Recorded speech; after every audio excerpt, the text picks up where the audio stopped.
Assalamualaikum warahmatullahi wabarakatuh dan semangat pagi rekan-rekan peserta prakerja. Jadi pada kesempatan kali ini saya akan berbagi informasi bagaimana caranya mengisi survei prakerja. Survei kebekerjaan prakerja ini diberikan sebanyak 3 kali dan juga bertahap sama dengan pencairan insentif, di mana kita akan mendapatkan 3 kali survei dan setiap survei itu akan diberikan insentif sebesar Rp50.000. Survei ini bertujuan untuk mengevaluasi dampak pelatihan yang sudah sobat ikuti melalui program pelatihan prakerja.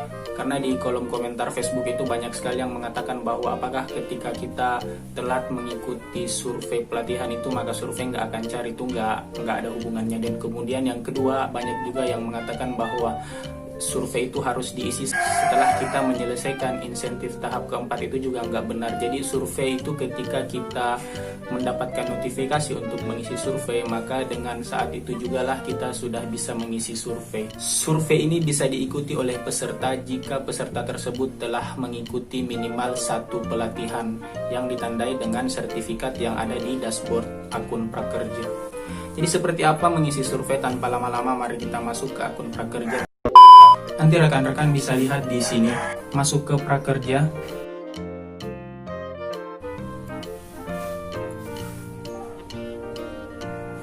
Nah, pada saat kita setelah login, itu biasanya kita akan diarahkan untuk langsung mengisi survei, dan seperti ini dia tampilannya. Berdasarkan notifikasi ini merupakan survei kebekerjaan pertama, jadi kemungkinan di bulan depan itu ada survei kebekerjaan kedua, survei kebekerjaan ketiga, karena rencananya insentif survei ini kan akan diterima sebanyak 3 kali.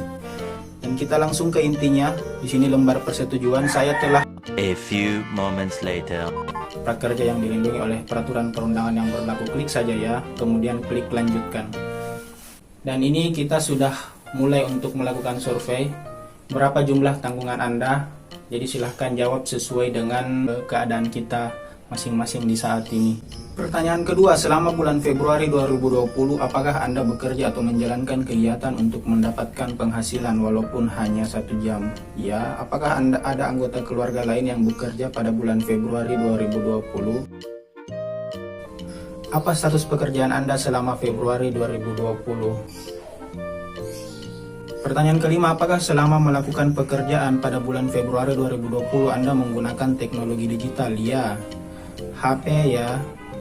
Oh, komputer tidak. Pertanyaan selanjutnya C, bagian C, perangkat digital lain. Di sini ada kalkulator dan saya menggunakan kalkulator kemarin. Jadi jawab sesuai dengan keadaan kita masing-masing. Apakah selama melakukan pekerjaan pada bulan Februari 2020 Anda menggunakan internet? Apakah selama melakukan pekerjaan pada bulan Februari 2020 Anda memiliki kontrak kerja? Tidak ada perjanjian. Apakah kegiatan utama dari tempat pekerjaan utama Anda selama bulan Februari 2020? Jadi saya coba di sini untuk mengisi 2, apakah bisa? Dan ternyata nggak bisa ya. Di sini cuma bisa memilih 1 opsi saja. Jika sudah sampai halaman akhir, maka silahkan klik selanjutnya karena masih ada pertanyaan selanjutnya. Kondisi kebekerjaan saat ini, selama seminggu yang lalu, apakah Anda bekerja atau menjalankan kegiatan untuk mendapatkan penghasilan walaupun hanya 1 jam? Ya. Dan setelah kita klik ya, maka akan muncul pertanyaan lanjutan dari ya tadi, mengapa mesti ya, dan sama juga sebaliknya jika kalian tadi mengklik tidak, maka pertanyaannya akan berbeda dari yang ini. Apakah Anda bekerja dan atau berusaha pada jenis pekerjaan usaha yang sama pada bulan Februari 2020? Ya, jadi maksudnya pertanyaan 10 ini Anda tidak pindah pekerjaan. Jadi kalau sebelumnya Anda sebagai guru honorer, maka di bulan Februari tetap guru honorer, maka klik ya. Jika sebelumnya Anda sebagai karyawan, tapi pada bulan Februari Anda pindah pekerjaan, bukan lagi sebagai karyawan, maka klik tidak. Pertanyaan ke-11, apa status Anda pada pekerjaan utama selama seminggu yang lalu?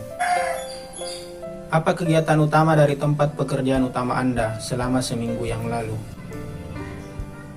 Bagaimana sistem Anda memperoleh pendapatan dari bekerja dan atau berusaha pada seminggu terakhir? Jadi sebenarnya di sini saya bingung mau memasukkan dibayar per hasil atau bulanan. Jadi untuk saat ini sebenarnya saya ada 2 kegiatan. Yang pertama itu sebagai guru honorer mengajar di 3 hari dalam seminggu. Dan di sisi lain sebagai mitra driver Grab, dan pada kali ini saya masukkan saja yang mitra driver Grab karena kita hanya bisa memasukkan 1 opsi, tidak bisa memilih 2 opsi. Jadi saya pilih dibayar per hasil. Ini yang saya masukkan penghasilan per hari dari Mitra Driver, karena di Mitra Driver Grab itu saya juga tidak terlalu aktif untuk jalan. Klik selanjutnya lagi, pertanyaan ke-16. Sebelum Februari 2020, artinya bulan Januari, apakah Anda pernah mengikuti pelatihan, kursus, atau training? Tidak. Apakah Anda mendapatkan sertifikat? Tidak. Apa metode penyampaian pelatihan kursus menjadi jurnalis profesional bersertifikat? Oh, jadi pertanyaan ke-18 ini dia langsung mengarah kepada pelatihan apa yang pernah kita ikuti. Jadi karena pada saat itu pelatihan pertama di Prakerja itu saya mengikuti pelatihan kursus menjadi jurnalis online. Di sini langsung terhubung. Klik saja metode menonton video secara penuh. Apakah Anda menyelesaikan semua modul videonya? Ya. Dari beberapa aspek berikut, mana yang Anda rasakan setelah menyelesaikan pelatihan kursus menjadi jurnalis profesional bersertifikat? Ya, pelatihan memberikan sertifikat atas keahlian skill yang sudah saya peroleh sebelumnya. Ya, pelatihan mengajarkan saya untuk mempunyai cara atau strategi baru untuk bekerja berwirausaha. Ya, pelatihan memberikan saya kepercayaan diri untuk melamar pekerjaan yang lebih banyak. Ya, pelatihan membuat saya mendapat insentif tunai. Tidak. Apakah menurut Anda pelatihan kursus menjadi jurnalis profesional bersertifikat akan meningkat efektivitasnya jika dilakukan secara langsung tatap muka? Ya, pasti jika tatap muka kemungkinan akan lebih efektif. Seberapa yakin Anda jika pelatihan kursus menjadi jurnalis profesional bersertifikat yang sudah Anda selesaikan akan memiliki kualitas yang sama baiknya dengan yang sekarang jika disediakan oleh? Tidak yakin, tidak tahu, karena saya belum pernah mengikuti di Udemy maupun Coursera dan lain-lain. Yakin? Lembaga pelatihan offline. Yakin?